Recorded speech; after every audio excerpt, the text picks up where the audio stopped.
Hello প্রিয় বন্ধুরা, আজ তোমাদের দেখাবো আমাদের পাহাড়ি গ্রামে পদ্মবীজ দিয়ে কিভাবে তৈরি হয় সুগন্ধি, নরম আর স্বাদে ভরপুর মিষ্টি। প্রথমেই আমার দিদিভাই পদ্ম ফুলের ভেতরে লুকিয়ে থাকা সবুজ বীজগুলো আঙুল দিয়ে আস্তে আস্তে চেপে বের করে। তারপর কাঠের খাঁজে চেপে তুলে ফেলে ওপরের শক্ত খোসা, আর এরপর সরিয়ে দেয় পাতলা আবরণটাও।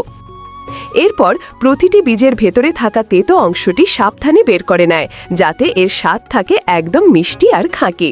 তারপর দিদি বীজগুলো ভালো করে ধুয়ে সেদ্ধ করতে বসায়, যতক্ষণ না একেবারে নরম হয়ে যায়।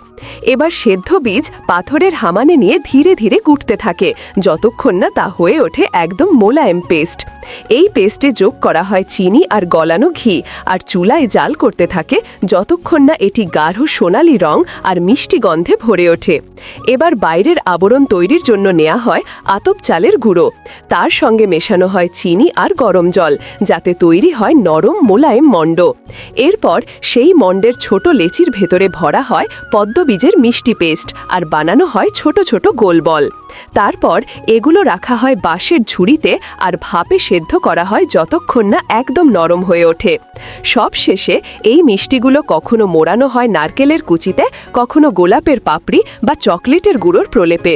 আর এভাবেই তৈরি হয় পদ্মবীজ দিয়ে বানানো পাহাড়ি মিষ্টি, যার প্রতিটি কামড়ে মেলে মন ভরানো মিষ্টতা আর প্রকৃতির কোমল ছোঁয়া।